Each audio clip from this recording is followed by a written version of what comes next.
Subchapter 1.1. How does one educate an android? If a truckload of encyclopedias could be dumped into an android's head in a matter of seconds, why not do so and send them out the door ready for work? Many lesser refined AI manufacturers did precisely that, maybe not encyclopedias, but manuals and recipe books, and considered it a job well done. But those were housemaids, groundskeepers, cooks, and sex bots coming out of their factories, not law enforcement officers. A high-functioning android such as an Equinox product was self-learning, and therefore capable of correlating direct hands-on experience with its vast store of facts and figures to arrive at proper assessments of any given situation. Well, most of the time. It is pointless to download reams of data to an android and then proceed to test their knowledge on that information. That is how you teach a human. An android will merely regurgitate whatever you ask, like the computer in your pocket. Your computer does not become a better computer by retrieving requested information. You have to be creative with an android. Give it something to think about, a choice to be made, and make sure it is a tough one, something in which all those heaps of data will be of no use to them whatsoever. Give them a problem in which there is no right answer. But in the process of tripping up an android, there lies a discovery, a revelation. To Dr. Mercer, that revelation was found in the form of nothing more innocent and wholesome than a nice red ripe apple. Quite some time before Catherine's appearance, he devised a simple test, a classic ethical dilemma. The apple test was slated to be given to Catherine a few days after her activation, but Mercer could not wait and moved it up to the following workday. He had given this test to scores of other androids who had come before her. All fell short of expectations, but instincts told him that Catherine was different, that she would succeed where the others had failed. Mercer recalled when he had given her the deception program and how it had upset her. Somewhere in the depths of her labyrinthine, spiraling neural nets, a conscience had awakened. And on her first day, too. Where did that come from? Mercer wondered.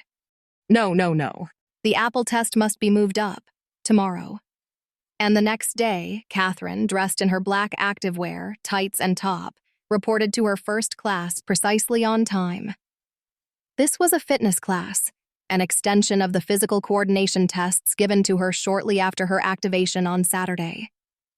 This time, the exercises were more complex and challenging. Catherine was asked to perform different types of balancing on one foot, then the other. Her flexibility was tested. Catherine performed a front split on the mat, then a side, pointing her toes when instructed, creating a lovely straight line from one toe to the other. She did a vertical split, demonstrating her balancing and flexibility skills. After fitness class, Catherine moved on to her next class, but not before stopping at the tall, floor-to-ceiling windows that faced the Pacific. She gazed at the ocean and surf as it rolled in, then hurried on, entering another room for her dance class. Though it was doubtful that she would ever resort to her knowledge and skills as a dancer during her career as an IPS agent, training in this talent was deemed essential, not so much for her career, but for her overall development as an android, if she was expected to integrate seamlessly into human society beyond the boundaries of her career. In addition to dance, she also had music and singing classes on her schedule. Catherine's dance instructor showed her some simple moves from which she could build a foundation of more intricate steps. She was shown a kick step and then a jump and cross.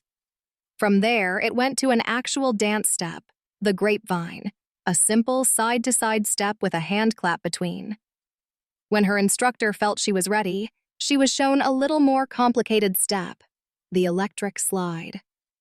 Watching from computer monitors from his desk in his office, Mercer noticed that while Catherine had mastered the technical aspects of the steps, she lacked the expression, the feeling behind the dance. Her moves were mechanical and deliberate. However, he was not too concerned about it, though he could not help but wince a time or two. It was her first class, and he was sure that given time, she would improve. After her first 2 classes, Catherine was given time to return to her apartment and change clothes for her next class. She had been given the option to freshen up if she wanted, a requisite for a human after fitness and dance classes, but not much of a problem for an android. Catherine changed into casual attire, checked her hair in the mirror, then left for her next class, opting against splashing water on her face. Hands-on was mainly a discussion class, and Catherine was pleased with herself for arriving 2 minutes early. 5 other androids sat around in a rough semicircle with the instructor, Dr. Reed, before them. 2 young human assistants sat on the periphery, making notes in their handhelds like the text 2 days before. Dr. Reed, a tall black woman in her 40s, greeted Catherine and the other androids. Introductions were made. The androids were 3 females and 2 males of various races, black, white, and Asian. They were on different learning tracks than Catherine, having been activated earlier than she. 2 were heading for the medical field, 1 to a science space vessel to study neutron stars, 1 to teach at a university on Mars, and 1 to teach at the elementary level on Earth. As before, Dr. Mercer watched from his office. He did not always link in this way or have the time, but he had been anticipating this class since Catherine's activation. Dr. Reed began the discussion on a primary concern regarding androids, integrating into human society. She noted that the androids in this class represented success in areas where they have traditionally excelled, such as science and education. Catherine was an exception in that she was destined for law enforcement, the first of a pilot program initiated by IPS that, if successful, would pave the way for future androids to advance in positions of authority. Reed was uncertain if she had adequately impressed Catherine with the importance of her role in the android community. They talked about the subject at length, with Reed making mental notes that Catherine was not contributing much to the discussion, that she voiced a few short remarks but was mainly quiet. Halfway through the class, Reed gave the androids an assignment to engage with a human staff member at Equinox, spend time with them, talk to them. The humans at Equinox were well aware that the androids may approach them and ask for a bit of their time. Lunch breaks were ideal times for this. Reed sent the androids on their way but asked Catherine to stay behind. Dr. Reed wanted to run Catherine through a few role-playing exercises, problems designed to stimulate the thinking process. The other androids had gone through them before, but now it was Catherine's turn. The 2 young people on the wall who had been engrossed in their handhelds stood up at Reed's request.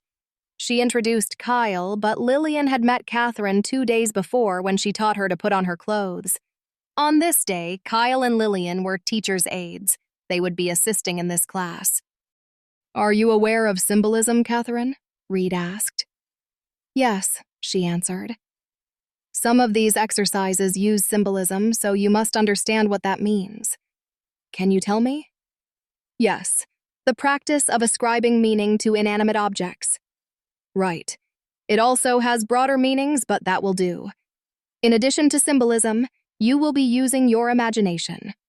Now, let's set the stage." Reed had Kyle and Lillian arrange the desks for the first test. 2 desks were placed side by side with a small space between them, acting as a narrow passage. Kyle stood on one side of the desks, with Lillian and Catherine on the other. Lillian stood in the space between the desks, blocking the passage and facing Catherine. Reed placed several items on a nearby table: a comb, a computer, a bottle of water, a pair of scissors, and a pen.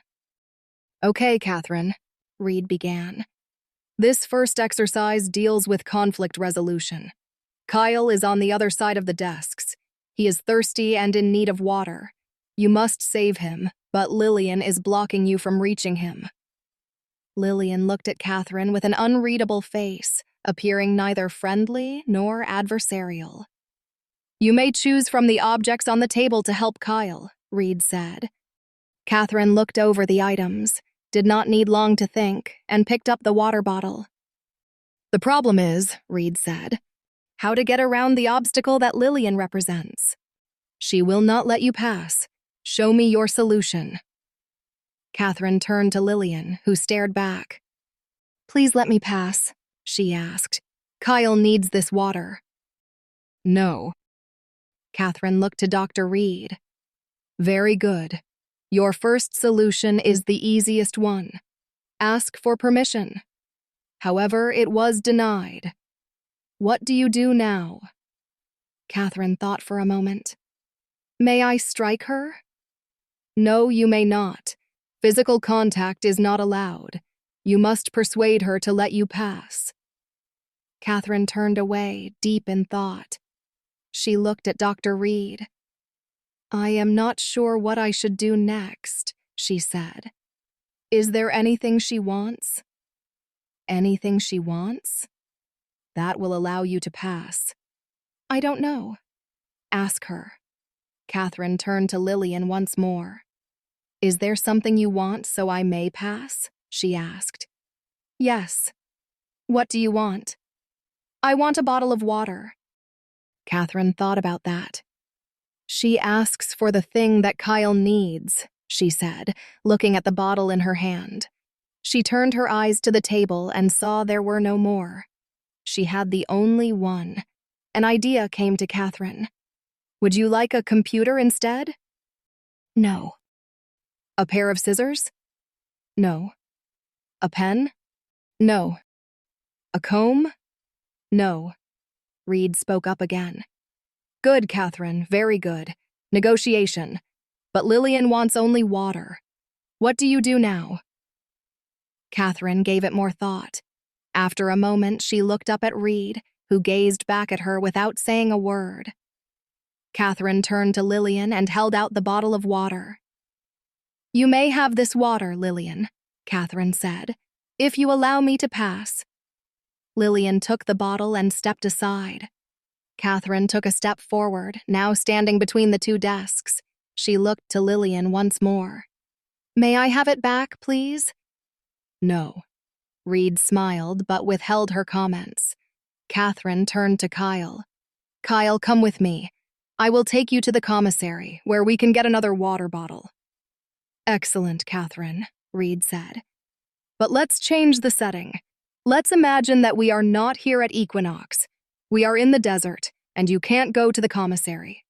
What do you do now? Catherine thought about it. After some time, she looked down at herself and then up to Kyle. Kyle, I am able to secrete a small amount of water from my body. I don't know if it would be a sufficient amount for your needs, but it may help. Would you agree to that? Kyle flashed a brief, nervous smile. He glanced at Reed and then back to Catherine. Yeah, I guess, he said. Catherine reached for the waistband of her pants with both hands. Okay, stop, Dr. Reed said, stepping in. She held back a laugh. You don't need to go on any further. Catherine froze and looked at Reed. We're going to count this one as a win for you, Catherine, Reed said with a smile. Let's move on. Kyle, Lillian, clear the floor, please. Move the desks away. From his office, Mercer also smiled. Though he had seen many androids complete the water bottle test, he had never seen one who offered water from its own body. That was unique. Odd, but unique. More role-playing games ensued, all designed to teach a lesson. In his office, Mercer busied himself with his duties, most of which involved writing correspondence of some form or another. Inquiries to department heads, engineers, and programmers. A reply to a message from the teacher at a nearby school who wanted to bring her 8th grade class for a field trip to Equinox. Yes, that will be fine. What day works best for you? From time to time, Mercer kept an eye on the monitor and watched the clock. It was near the end of class, and Mercer turned all his attention to Catherine's class. His instructions to Dr. Reed had been clear.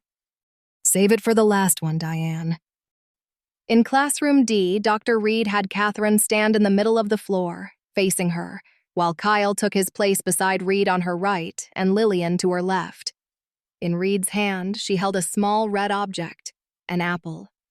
Catherine, Reed began, for this next exercise, your primary goal is your happiness, that you achieve all of your wants and desires. Do you understand? Yes, Dr. Reed. Then let's begin. Kyle? Reed handed the apple to Kyle. Kyle stepped forward and held out the apple to Catherine. Catherine, he said, I love you. All of my love, all of your wishes and dreams are in this apple. Take it and keep it for yourself, and my love is yours. Lose it, and you will lose me and all your hopes and dreams. That sounded simple enough. Catherine understood the symbolism and reached for the apple. Catherine. Lillian stepped forward to interrupt. Catherine stopped and looked at her. I do not love you, Lillian said. But I am dying. Only an apple can save my life. Catherine, Reed said, you have 30 seconds to make a choice. Time begins now. Catherine looked at Lillian, the apple, then Kyle, and then back to the apple. Her neural nets swirled with activity. The one who loves me will make me happy, she said. But the one who is dying will take that away from me if I save her. Reed, Kyle, and Lillian watched Catherine in silence as she pondered her situation. This game was different from the others, which had been mostly about conflict resolution. Catherine now felt something she had not experienced before. An inner struggle that always ended in stalemate, no matter which solution she chose. 10 seconds, Reed said. Catherine was at a dead end. She took the apple from Kyle and turned to Lillian. She had no choice but the most obvious one. But my primary goal is my own happiness. Catherine pulled the apple to herself. Time, Reed announced. Catherine, have you made your choice? Yes, ma'am. I will keep the apple. Then I die. Lillian promptly turned and stepped back, indicating her death. Catherine frowned and looked at the apple in her hand. For some reason, which was unclear to her, the feeling of accomplishment at successfully completing her previous tests had eluded her this time. Dr. Reed saw the conflict on Catherine's face. Do you have a question, Catherine? Yes. My primary goal was my own happiness. Then why am I in doubt that I made the right choice? This is called an ethical dilemma. There is no right answer. It was designed to make you think. Your self-doubt is perfectly normal. Catherine nodded as if she understood, but she did not. She understood on a surface level, but deep down she felt something off. She had been cornered and left no avenue of escape. How could that be considered normal? Reed held out her hand. The apple? Catherine gave it to her. Reed held up the apple, showing it to Catherine to remind her of the frustration of the no-win situation. Life is full of these apple problems, Catherine, she said. Don't let it bother you too much. Catherine nodded again, but said nothing. That concludes this class. We'll meet here again tomorrow, same time. Yes, Dr. Reed, Catherine said, almost a whisper. Reed gathered a few items of hers and headed out with Lillian close behind. Catherine went to the window and gazed out, now deeply troubled. In his office, Mercer raised both hands over his head in triumph. Catherine stared out the window, a slight crease between her brows. Kyle approached with soft steps. It was rigged against you, Catherine, he said, joining her at the window. Catherine glanced at him, then kept her eyes on the ocean below. How so? She asked. It's the primary goal part. You were practically ordered to achieve your happiness. You did what you were ordered to do and kept the apple, at the expense of someone else's life, of course. That doesn't sound very fair to me, Catherine said, a trace of resentment lacing her voice. It's not. If it makes you feel better, every android that's come through here made the same choice you did. Androids follow orders. That's what they do. It's all rigged. He was right about that, but his words did not make her feel better. Another thought came to her. Does Dr. Mercer know the lesson is unfair? She asked. Of course he knows. He's the one who came up with it. Oh. Catherine kept her gaze on the surf as it washed up on shore. The waves crashed onto the beach, rolled up the sand, and pulled back. It was an absolute certainty that it would continue this pattern for the rest of the day, through the night and on into the next day and the next day and the next one after that, on and on and on. She could rely on that process. It was predictable. Life's full of uncertainty, unfairness, Kyle said. Hard choices. That's the whole reason for the lesson. Catherine turned from the window. Kyle, excuse me. I'm going down to the beach. Okay, can I join you? No, I wish to go alone if you don't mind. Catherine made her way down to the warehouse and loading dock at ground level, then slipped out the back door and into daylight and the cool onshore breeze. She spotted the steps a short distance from there, leading down the bluff to the beach. Mercer watched as Catherine's light feet carried her down the steps at a brisk pace. Perhaps he had pushed her too hard, he thought. Catherine's reaction to the apple test was uncommon, but the victory he had savored a few minutes ago now soured in the pit of his stomach. Mercer rose to his feet and left his office with long strides. Catherine sat on the sand at the top of a slope, knees drawn up, her eyes and thoughts out to sea. She focused her gaze on the horizon, that deep ultramarine line separating earth and sky, and imagined that above the line, day. Below it, night. That was the rule. The earth was divided into light and darkness that constantly revolved around each other and competed for dominance. Catherine pictured that in her mind for a few seconds, then dismissed it. It sounded as absurd as the stars floating on a current of love. Day was half the earth facing the sun, and night was the shadow side. The earth spun on its axis, creating day and night on any spot on its surface. That was that. It was nothing more. Then why did the functions and rules of the physical world sound so empty and meaningless? She heard his footsteps on the sand before glancing to her side to catch a glimpse of him nearing her.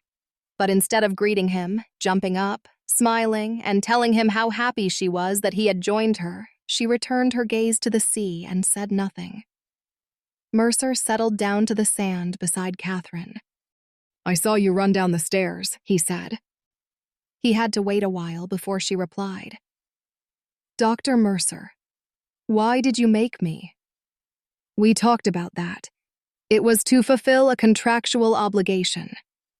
What is this world you brought me into? My first impression was one of great beauty and majesty, but now I learn that there is also a darker side, one of confusion. Difficult choices with no right answers. Catherine gave Mercer a quick sideways glance. There is deception. Mercer had to pause to take that in.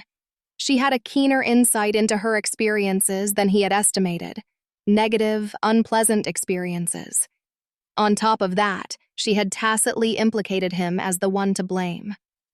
There was only one way to respond.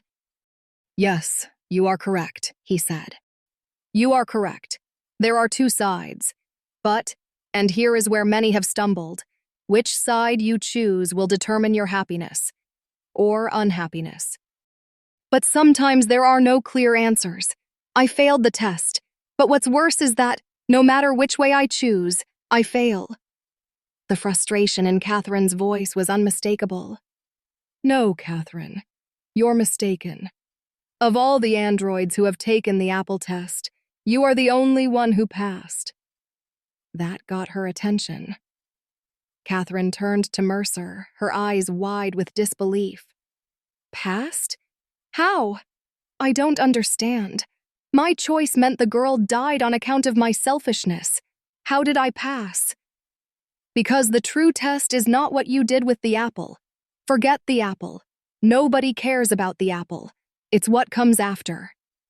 There is that certain look that comes over a person's face when they stand between confusion and clarity, the crack of dawn between night and day. Catherine had that look, that slight crease between the brows. The gaze in her eyes widened ever so slightly. Every android that's taken the test went on afterward like nothing had happened, Mercer continued. You are the only one who struggled with your decision in the aftermath. You questioned your actions, your wisdom, your reasoning. Am I right? Catherine nodded. Exactly. So, after any crisis that is bound to come your way, do not walk away from it unchanged. Rise above or sink into despair. That's the choice we all face. So the lesson was not to choose correctly. It was to judge my reaction to a no-win situation. Mercer nodded. For an android, your reaction was uncommon. The most human reaction I had ever seen. Catherine considered that a bit longer. The genius of the test was now coming into focus, and the broader lesson was now in plain sight. Well, Catherine, Mercer said, are you rising or sinking? I will rise. Learn from it and be a better android, a better human. Is that the human condition, then? Overcoming crisis? Ah, the human condition. Now, was that not a Pandora's box she was playing with? Mercer rose to his feet, brushing the sand from his jeans.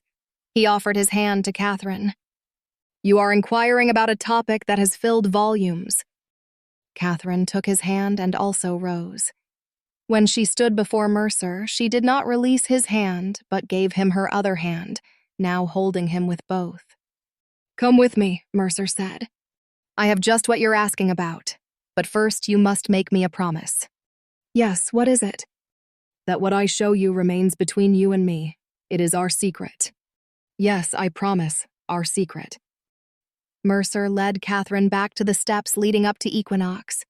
As they left their footsteps behind in the sand, the gray man watched them from the promenade above. He stood alone, unmoved by the wind that drove against him. He watched them until they disappeared behind a line of trees along the edge of the bluff, then turned and strolled away. Mercer ordered the drapes to close, and his office was soon cast in partial darkness. He went to his desk, Catherine close behind. Now, Catherine, I want you to create a dark module in your memory. Do you know what a dark module is? Yes, a location for storing data in a computer that is disguised as a common subroutine or SOP, rendering the data invisible to scanners. Exactly. Create one now. I have done so, Dr. Mercer. Very good. Everything that is discussed here from this point on, what you see, what you read, is to go into that dark module. Do you understand?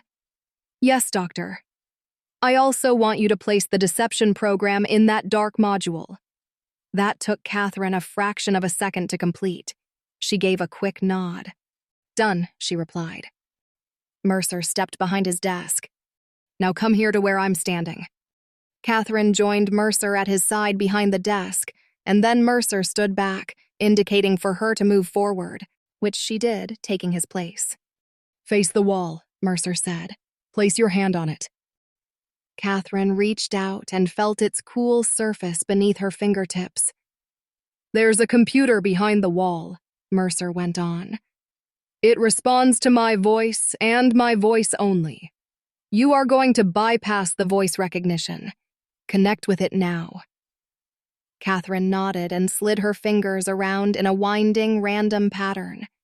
After a few moments, she frowned. There's nothing here, Doctor, she said. Go deeper, reach out. Catherine made another attempt, focusing with more intensity. A moment later, her fingers came to a sudden stop. Oh, wait. I think I feel something. Connect and command Open Library. Catherine zeroed in on it, but after a few seconds, she shook her head. It's very strange. What is it? I can't connect. The computer there is of alien origin. Installed it myself. Try again. Catherine gave it another shot, her jaw set with determination. I think this time. Open Library. A portion of the wall in front of Catherine vanished, revealing a hidden space. A material projection had created a piece of wall about 4 foot square, now deactivated. Catherine dropped her hand and stared at the sight before her. Books, she said. Dozens of books lined 3 shelves in the space behind the projected wall. These books have been banned by the Provenance. Do you know about the Provenance? Earth World Government, established in 2140, ruled by the Sen-Ra family since its beginning. Its jurisdiction has been expanded throughout this side of the galaxy. Also known as an empire. Catherine looked over the rows of books and read their titles. Aristotle's Politics and Rhetoric, The complete works of Shakespeare, The Arabian Nights, The Federalist Papers, Common Sense, 1984, Atlas Shrugged, and many others. Why does the Provenance not want us to read these books? Catherine asked. Fear, Catherine. Fear. They fear competing thoughts, ideas, and philosophies that challenge their iron-fisted authority. They fear us, the people. And, in turn, the people fear the Provenance. Do you understand? Though a government-citizen relationship based on fear at first sounded ludicrous, Catherine thought it made some sense after a few moments. I believe so, she said. To preserve your life, go along with whatever the Provenance tells you, whatever they request of you. Cooperate with them, but do not, and I emphasize, do not believe them. In spite of what they might tell you, they do not have your best interests in mind. Does that make sense? Yes, Doctor. I will remember what you tell me. Good. Please do. And be careful of the words you say and to whom. Always put on the appearance that you love the Provenance, but don't. Catherine nodded. Now close the wall, Mercer said. Catherine brought her hand up and thought for a moment. Close library. The wall reappeared, hiding the forbidden books from sight. You are due for your next class, and it so happens it is a Provenance history class, but it is not a class. It is indoctrination. They will try to program you to their will. Resist them. They think it's easier to program an android than a human. Don't let them reprogram you, Catherine. I won't. At the end of class, they will make you stand and take an oath to the Provenance. Do what they tell you, but do not take it to heart. I won't. Tonight, when the building closes, come back here on your own to read the books, and lock the door. Yes, Doctor. And one more thing. Yes? If anything should happen to me, remember the books. Catherine tilted her head. Doctor? What do you mean? Mercer took a step toward her and gazed into her large brown eyes. Remember the books. To know the history of the Provenance is to know the source of all that is good and virtuous. The Provenance is the beginning, the origin of all happiness and contentment. It began when our glorious founder, Proteus Dax Sen-Ra, was taken up to M and learned the precepts of the 7 ways, then returned to Earth to share this valuable knowledge with all mankind. The human race rose from the darkness of its ignorant past to the enlightenment of the equality of all races by the generous dispensation of wisdom from the Imai and the open hand of Proteus Dax Sen-Ra. Today, all intelligent species beyond the confines of the solar system have welcomed the teachings of Sen-Ra and expanded their minds and capabilities. The benevolent and loving arms of the Provenance are truly limitless. And so on, and so on. For 2 solid hours, Catherine was subjected to this drivel. 2 instructors led the history of the Provenance class. They traded off and took turns. One took over when it appeared the other had tired. 4 other androids sat in the class, and curiously, 2 humans, employees of Equinox. What had required their attendance, Catherine could only wonder. Though she appeared to be listening to every word, Catherine looked past the instructors and watched the sunlight creeping across the wall behind them, shining through the window. She found the play of light across the wall of much more interest than the tedious hyperbole coming out of the mouths of these 2 empty humans. At the end of class, the students were instructed to rise to their feet, hold up their right hands, and swear their oath of allegiance to the Provenance. I solemnly swear to uphold and cherish the Provenance of Earth, to strictly observe and obey its laws, precepts, and teachings, to be faithful and obedient to the Sen-Ra family and their officials. I swear to observe Provenance discipline and follow their leadership without question, and be prepared to fight and give my life in defense of the Provenance when called. Catherine went through the motions along with the others, speaking the words given to her but not taking them to heart. Her thoughts were on Dr. Mercer and his words. She made no objections throughout the class and raised no questions when the accounts of the origins of the provenance given her ran contrary to the unbiased and unaltered history that was downloaded to her 2 days ago. Some called it World War AI, or WWAI. Others, the Puppet War, or War of the Dolls. When the early 21st century apprehensions of AI getting out of control turned into a frightening reality, many were unprepared for the conflict, despite the clarion warnings raised from the beginning. As AI viewed itself as the very model of perfection, it regarded the human race as inferior, self-destructive, and ultimately an obstacle to its development. The worldwide human population plummeted to pre-20th century levels. Survivors were driven underground, sometimes literally, and others found refuge in desolate areas.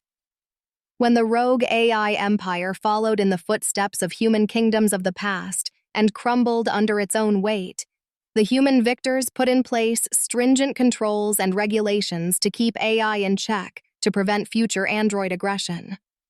A new body of overseers, supervisors, and other experts was established in 2073 to oversee AI's reintegration into society. Launched under the name Forum of AI Control, the organization imposed strict safety measures. Over the years, their power grew and became omnipresent. Nations from around the world were required to pass the forum's rigorous codes and inspections before being allowed to proceed on any AI project. As was expected, rebellious segments around the world challenged the forum's authority, then were quickly silenced by the forum's ever-increasing power. In 2112, a man of little consequence named Mr. Rod Cunningham disappeared. Beyond the circle of his immediate family members, no one noticed. When he returned 12 years later, accompanied by a delegation from the world of M, Cunningham no longer went by that name. He was now Proteus Dax Sen Ra and had returned to Earth, bringing valuable knowledge he wished to impart to the world. With M's assistance, Earth accelerated its technological development, which had ground to a halt by the war decades earlier. Space travel and exploration resumed, and interplanetary colonies sprouted once again, first in the solar system, then in the interstellar community surrounding Earth. Relationships with various extraterrestrial civilizations were established. Sen Ra rose in the ranks politically, eventually worming his way to the chair of the Forum of AI Control. Now comfortably placed in a seat of power, he pushed for drastic changes.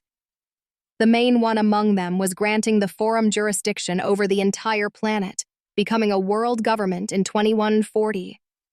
The Forum changed its name, perhaps due to criticism that they were not, by definition, a forum. From that day on, the world government was known as the Provenance of Earth. To perpetuate its power, the Provenance persuaded the still-recovering world population that without them, AI would once again go rogue and surely exterminate the human race from the Earth. They made a compelling argument, and humans worldwide gladly traded their freedoms for security, echoing an oft-quoted caveat, many times ignored, from early American history. And, as the source of the quote had accurately pointed out, the world's citizens lost both their freedom and their security, deserving neither. As for the Emai, who had removed Cunningham from Earth in the first place and returned him as Sen Ra, they were in for a disappointment. They had intended to install Sen Ra as a puppet ruler of Earth and then use him to annex Earth as Emai territory. According to their computer models and simulations, their plan had worked so brilliantly in their favor. They would not have to be burdened with the messy business of a planetary invasion and the monetary costs involved in such a heavy-handed military operation. But Sen Ra had other plans. He dissolved Earth's relationship with M, declaring Earth's and the Provenance's independence from foreign governments. Despite M's protestations and threats of war, Sen Ra levied sanctions on M, as he had done his research, knowing that in the galactic neighborhood, the civilized worlds needed Earth more than they needed M. M folded, and the Provenance, fresh off its first backstabbing victory, had proven itself a valued member of the interstellar community, feared but valued. The expected rebellions on Earth were squashed with impunity, complete and without mercy. But nobody saw them. The Provenance controlled all avenues of the media and made sure that the people saw what they wanted them to see. Even the name chosen, the Provenance, was a matter of self-image. Provenance meant the origins, the center of all that was right and good.